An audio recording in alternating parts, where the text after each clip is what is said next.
देखिए, historic parallel बिल्कुल है। ईरान के प्रेसिडेंट ने कहा हाल ही में कि हमारी जो सिविलाइजेशन है वो 6000 साल पुरानी है। और अगर आप ये 2500 साल की हिस्ट्री देखते हैं, उसमें 53 बीसी में एक मार्कस था, रोम का एक बादशाह था जिसने पारसीज़ पर अटैक किया, जो तब मेसोपोटामिया था, आज ईरान का इलाका है वो। वहाँ पर उसको बहुत बुरी शिकस्त दी पारसियों ने। फिर ससानीद एम्पायर में आप देखें कि वो रोमन एम्पायर से लड़ते रहे हैं, सदियों लड़ते रहे हैं, बट नतीजा नहीं निकला कोई। तो वो कहते हैं हिस्ट्री रिपीट्स इटसेल्फ। आज हम देख रहे हैं कि अमेरिका रोम है और ईरान द पर्शियन एम्पायर, और वो आपस में लड़ रहे हैं। बट डोनाल्ड ट्रंप के जो स्टेटेड ऑब्जेक्टिव्स थे, उनको लग रहा था कि ये वेनेजुएला है, तो वो वैसा कुछ भी सामने नहीं आया। और इवन खamenei की डेथ के बाद भी हम देख रहे हैं कि जो यूएस के स्टेटेड ऑब्जेक्टिव्स है वो पूरे नहीं हो सके। देखिए, ईरान को इस बात का बड़े अच्छे से पता है कि वो यूएस का मुकाबला इस तरह से नहीं कर सकता। उसकी स्ट्रैटेजी बिल्कुल मुख्तलिफ है और यूएस की स्ट्रैटेजी बिल्कुल मुख्तलिफ है। अमरीकी और इजरायली फोर्सेस जो हैं वो चाह रही हैं कि हम ईरान की कैपेबिलिटीज़ को डिस्ट्रॉय कर दें। नेवल कैपेबिलिटीज़ जो हैं वो पहले से ही डिस्ट्रॉय कर चुके हुए हैं। एयर फोर्स ईरान की कोई है नहीं, उनके पास बैलिस्टिक मिसाइल्स हैं जो कि काफ़ी हद तक अमेरिका क्लेम कर रहा है कि उन्होंने डिस्ट्रॉय कर दी हैं। बट ईरान की स्ट्रैटेजी डिफरेंट है। ईरान एसिमेट्रिक पॉलिसी के ऊपर एक स्ट्रैटेजी है उसकी, जो मैक्सिमम डैमेज इन्फ्लिक्ट करना चाह रहा है दुश्मन के ऊपर और उसके पार्टनर्स के ऊपर। जो हम देख रहे हैं कि उसने रीजन के अंदर जो मिसाइल्स गिरा रहा है, ड्रोन्स फेंक रहा है और लो कॉस्ट वॉरफेयर को जो है वो अप्लाई कर रहा है, जो कि 21st सेंचुरी वॉरफेयर है। बट अमेरिका के जो डिफेंस मैकेनिज़्म है, जो उसके पास इक्विपमेंट है, वो डिज़ाइन हुआ है एक 20th सेंचुरी वॉरफेयर के लिए। और ये डिफरेंस समझना बहुत ज़रूरी है, बिकॉज़ उनकी जो इंटरसेप्शन है, जिस तरह वो हवा में जब मिसाइल को रोकते हैं, तो उसकी cost anywhere from 4 to 8 to 9 million dollars जो है वो इतनी की तकरीबन पड़ती है। और अमेरिका की इस टाइम पर जो कॉस्ट है पर डे मिलिट्री कैंपेन की, वो $1 बिलियन है। $1 बिलियन जितना पाकिस्तान को एक साल में IMF कर्जा देता है, और ये सिर्फ अमेरिका की है। तो आप इससे अंदाज़ा लगा लें कि उसको कितनी ज़्यादा ये हाई कॉस्ट पड़ रही है। जो ऑपरेशन कुछ दिनों का था वो हफ्ते से ज़्यादा तकरीबन हो गया है, और वो बढ़ रहा है, तेज़ी से बढ़ रहा है, और इसका नतीजा कोई नहीं निकल रहा। So it's very costly. और ईरान ऑन द कॉन्ट्री, उसके पास शाहिद ड्रोन है, वो $25,000 का पूरा एक बैच बना लेता है ड्रोन्स का, और वो इंटरसेप्ट करने के अंदर हर कंट्री के उन ड्रोन्स को इंटरसेप्ट करने के मिलियंस ऑफ डॉलर्स वेस्ट हो जाते हैं। तो ईरान का जो ओवरऑल स्ट्रैटेजी है वो यही है कि इकनॉमिकली इनको एग्जॉस्ट कर दिया जाए, टेक्नोलॉजिकली एग्जॉस्ट कर दिया जाए इस पॉइंट पर कि ये वापस आए नेगोशिएट करने, जहाँ पर उनके पास भी एक नेगोशिएशन पावर हो। जो कि पहले आपने देखा ही था कि मिडल ऑफ नेगोशिएशन उन्होंने हमला कर दिया था अमेरिका ने।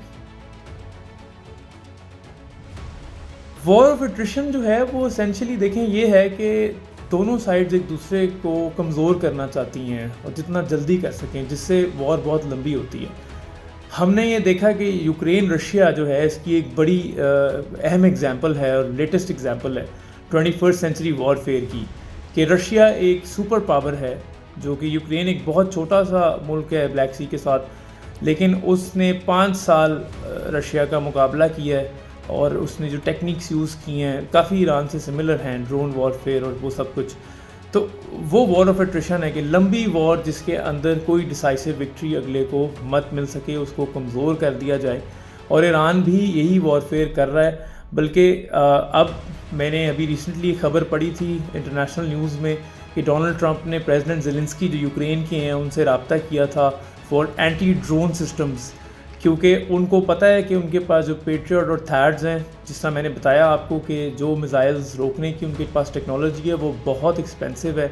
इसीलिए वो ड्रोन रोकने की टेक्नोलॉजी एक सस्ती एक्वायर करना चाह रहे हैं अमेरिका, और प्रॉबेबली परहैप्स इजराइल को भी देना चाह रहे हैं, ताकि जो है उनके पास ये वॉर लड़ने की कैपेबिलिटी रहे। बट ईरान और यूएस खुद ये कह रहा है कि इट अपीयर्स कि वो सालों से इसके इंतज़ार में थे और वो प्रिपेयर्ड थे।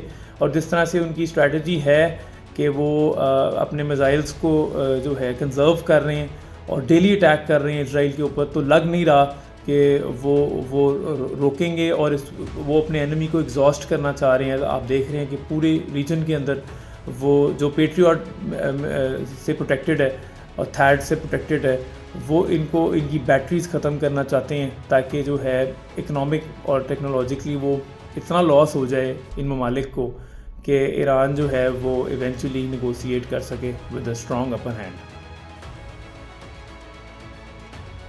देखिए, मिडल ईस्ट में जो जीसीसी कंट्रीज़ हैं और बाकी के भी कंट्रीज़, जिस तरह ईरान ने अज़रबैजान को भी इन्वॉल्व कर लिया, उनकी भी एयर स्पेस क्लोज हो गई, टर्की के ऊपर अटैक हुआ और जीसीसी पे तो डेली हो रहा है। स्पेसिफिकली यूएई ने बयान दिया अभी पिछले दिनों कि हम पे 1000 हमले हुए हैं ईरान की तरफ से।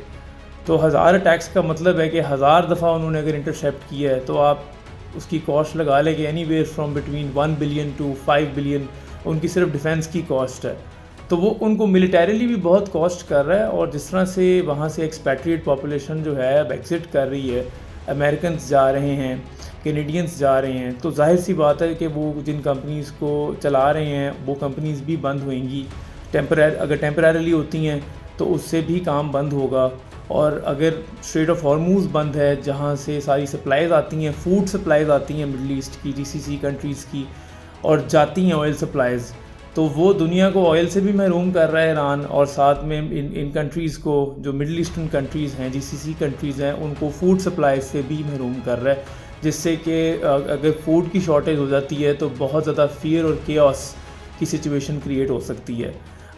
ईरान जो है अभी स्पेसिफिक टारगेट्स कर रहा है ऑयल रिफाइनरीज़ को, उनकी ऑयल को टारगेट कर रहा है। अगर वो डिसैलिनेशन प्लांट्स की तरफ चला जाता है, जो कि पीने का पानी है, समुंदर से पीने का पानी जिसको फ़िल्टर किया जाता है, उनके प्लांट्स को करता है, तो इन कंट्रीज़ के अंदर पानी की भी जो है किल्लत हो सकती है और लोग पीने के पानी से महरूम हो जाएंगे।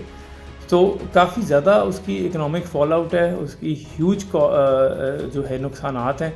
और मिडल ईस्ट के अंदर वो आ भी रहे हैं आगे, और इनकी एज अ टूरिस्ट डेस्टिनेशन ख़ास तौर पे दुबई है इसमें, और बहरीन है, जो कि हॉट टूरिस्ट डेस्टिनेशंस हैं, उनकी जो इफ़ेक्ट होते हुए भी रेपुटेशन नज़र आ रही है। देखिए, पाकिस्तान की जो इकॉनमी है वो बहुत लिंक्ड है विद द मिडल ईस्ट, और हमें ये समझने की ज़रूरत है कि जहाँ तक रिमिटेंसेस अगर आप देखते हैं तो हमारी foreign exchange last year $38 billion remittances से थी। तो हमारी बहुत अब फॉरेन डायरेक्ट इन्वेस्टमेंट उस तरह से नहीं है, हमारी एक्सपोर्ट्स वीक हैं, तो जो सोर्स ऑफ डॉलर्स हैं इनकमिंग स्टेट बैंक के पास, वो रिमिटेंसेस हैं, और वो ख़ास तौर पर ये जीसीसी कंट्रीज़ से आते हैं। तो अगर वो इकोनॉमिकली इम्पैक्ट होते हैं, जिस तरह मैंने आपको भी पिछले क्वेश्चन में आपके बताया, तो पाकिस्तान की फॉरेन एक्सचेंज अगर लंबी वॉर होती है तो वो इफ़ेक्ट हो सकती है। और उसके जो इमीडिएट इफ़ेक्ट्स हैं वो आपके सामने आ चुके हुए हैं कि जब स्ट्रेट ऑफ हॉर्मूज़ बंद होता है, जहाँ से 20% ऑयल सप्लाई गुजरती है, पाकिस्तान में आप देख रहे थे कल रात को इस कदर लंबी लाइंस थी और लोग रश कर रहे थे बिकॉज़ 55 रुपये महंगा हो गया तेल, और मज़ीद हो सकता है और उसकी शॉर्टेज हो सकती है। अगर शॉर्टेज हो जाएगी तो फिर कर्फ्यूज़ लगेंगे जो कि कोविड जैसे होंगे, और मूवमेंट के ऊपर भी रिस्ट्रिक्शन हो सकती है।